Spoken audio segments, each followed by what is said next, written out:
Hello বন্ধুরা, আমি বলেছি আমাদের বাবা মা তো আমাদের পড়াশোনা একদমই দেখতে দেখতে পারতো না। মা 4 অবধি পড়াশুনো জানতো, বাবা 9 পর্যন্ত।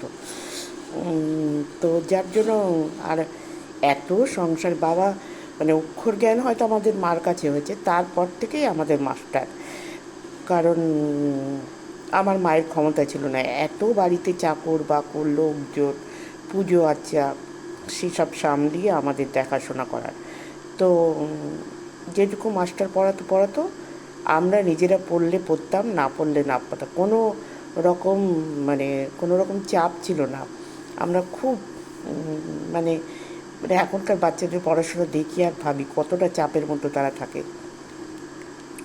তো যাই হোক, এইভাবে আস্তে আস্তে 4 পাস হলো, 5-এ উঠলাম, 5-এ উঠে 6-এ উঠলাম।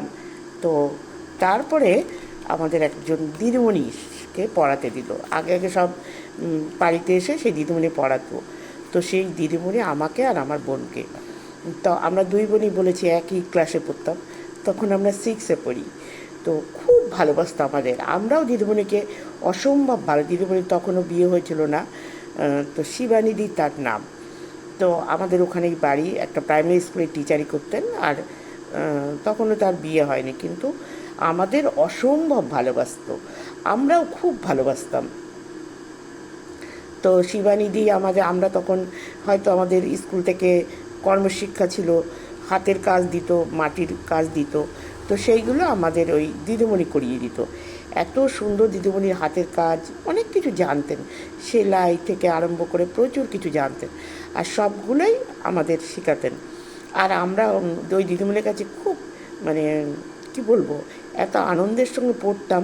মানে আমাদের যত বায়না ওই দিদিমণি ছিল। তো যাই হোক, তো আমাদের কোনো দিন ওই দিদিমণি কলকাতাতে মামা বাড়ি তার, উনি কলকাতাতেই মানুষ হয়েছিলেন বেশিরভাগটা সময়। ওনার গ্র্যাজুয়েশনও বোধহয় কলকাতায় ছিল। তো উনি আমাদের সব কলকাতার গল্প বলতেন। তা আমাদের শুনে ভীষণ, তখনও আমাদের তো গ্রামে বাড়ি, তখন আমরা ট্রেন দেখিনি, তখন পর্যন্ত আমরা ট্রেন দেখিনি, আমরা 6-এ পড়ি। ট্রেন কী জিনিস এটাই আমরা দেখিনি। আর আর কলকাতা তো দূরস্থ, কলকাতার গল্প আমরা শুনতাম। আমার ছোটদা টোটদা গেছে, মানে আমার বাবা, ছোটদা খুব শরীর খারাপ হতো, তখন আমার ছোটদাকে নিয়ে আমার বাবারা গেছে কলকাতাতে, বাবা মা সবাই গেছে, কিন্তু আমরা দুই বোন কলকাতার কিচ্ছু দেখিনি। তখন আমার বড়দিও গেছে, বড়দি গেছে মানে কি, বড়দি গিয়ে কলকাতায় থেকে উঠে আমাদের, বলি তো আমাদের বাবাকে সবাই খুব এক মারারি ছিল। আমাদের ওখানে যে এখনও কলেজ আছে তার নামে, পান্না দেবী কলেজ, উনি ওনার স্বামী হচ্ছে এই মুহূর্তে নাম মনে আসছে না, ওখানকার ব্যবসায়িক ছিলেন, বাবাকে ভীষণ পছন্দ করতেন, মানে এতটাই ভালোবাসতেন, বাবা কলকাতায় গেলে ওনার বাড়িতে উঠতেন। আর আমার দিদিও গিয়ে ওই বাড়িতে 7 দিন ছিল, এতটাই ভালো ওরা মারারি, কিন্তু মানে ভীষণই ভালোবাসতো।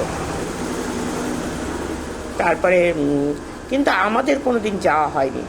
আর পান্না দেবী আমাদের বাড়িতে খুব আসতেন ছোটোবেলায়, আমি খুব ভালো লাগতো উনি যখন আসতেন। উনি একটা হীরের নাকছাবি পরতেন, তো সেই সময় ওটা হিরে কিনা কেন, কিন্তু উনি এসে আমাদের বারান্দায় যখন বসতেন বিকেলবেলায়, তো পশ্চিমের সূর্যটা এসে নাকে পড়তো, আর ভীষণ ছটা দিত। তো ওই যে একটা নাকের ওইটা আমার এত পছন্দের ছিল, মানে বিশাল। আর হিরেটা কিন্তু একেবারে ছোটো হিরে না, যথেষ্ট, মানে এখন বুঝতে পারি ওটা যথেষ্ট দামি এবং যথেষ্ট বড় হিরে ছিল। তো সেই আমাদের হিরের সঙ্গে। আর পান্না দেবী আমাদের মানে কলেজ আছে ওনার নামে, ওনার স্বামী দান করেছিল। তো পান্না দেবী আমাদের বাড়ির খুব কাছের একজন মানুষ ছিল।